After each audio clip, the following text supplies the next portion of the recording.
D'un quartier à un autre, celui de Bordeaux-Lac, qui abrite désormais le nouveau stade de Bordeaux. Il a été inauguré en grande pompe hier lundi. Bonjour Pierre Urmic. Bonjour Sandrine. Alors, avant de parler de votre roman, regardons d'abord cette image qui est passée un peu inaperçue, il faut le dire. Vous, l'élu écologiste de la ville, n'étiez pas dans l'enceinte avec les officiels, mais devant pour arroser ce poirier que vous avez planté il y a 2 ans pour dire non au projet.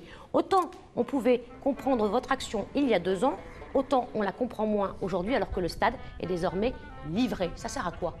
Ça sert à faire contraste, qu'on voit d'un côté ce que sont les frasques financières du foot business et de notre côté ce qu'est un aménagement de la périphérie des villes.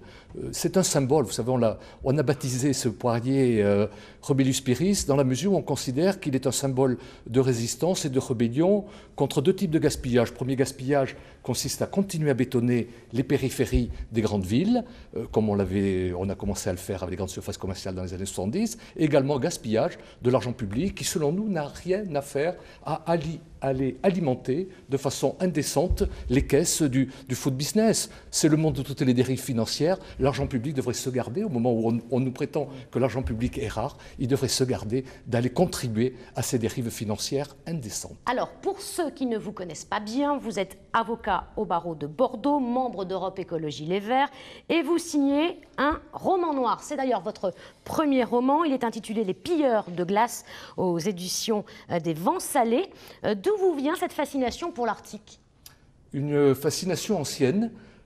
Comme beaucoup d'enfants, peut-être de ma génération, on a été bercé par les livres de brillants explorateurs, écrivains comme Paul-Émile Victor, qui, dès, je pense, les classes de primaire, m'a sensibilisé par la civilisation arctique, ce qu'on appelait à l'époque les Esquimaux. Vous n'y êtes jamais allé? J'y suis jamais allé. Je ne suis pas allé non plus, vous savez, le livre se passe à Limoges, et je ne suis jamais non plus allé à Limoges.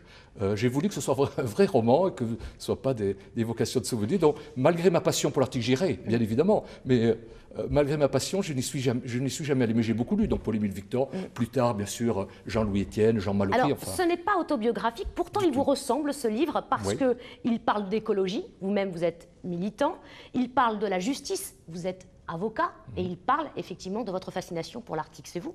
Oui, je trouve que c'est effectivement un bon résumé. Ce sont mes passions, c'est un emploi du temps parfois compliqué qui me permet de m'intéresser à ces différents En 2 secteurs. mots, c'est l'histoire de Pierre Savignal qui est arrêté pour non-assistance à Planète en danger. Il rencontre en prison un Esquimau.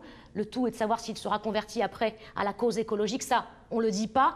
Vous parlez assez aisément et librement de l'écologie et de l'écologie politique qui est un peu différente de celle que l'on peut connaître. Oui, je pense qu'on parle très librement, vous avez raison. Et ce d'autant plus que l'initiative d'écriture de ce livre, c'est un peu une réaction à ce qui me chagrinait un peu quand j'observais de près, bien qu'en étant un acteur, les dérives politiciennes des élus écologistes, il faut bien le dire.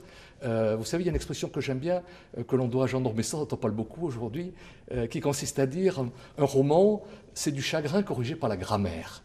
Et là, effectivement, c'est un esprit chagriné de voir que les écologistes arrivent à peu convaincre politiquement leurs concitoyens. Et je me suis dit, je vais peut-être essayer de le faire différemment, essayer de faire passer des idées, essayer de convaincre au moins culturellement mes contemporains en écrivant ce livre, ce roman. Merci Pierre Urmic. Les Pilleurs de glace, je le rappelle, c'est aux éditions Vents Salés. Merci pour ce passage sur le plateau du 12-13.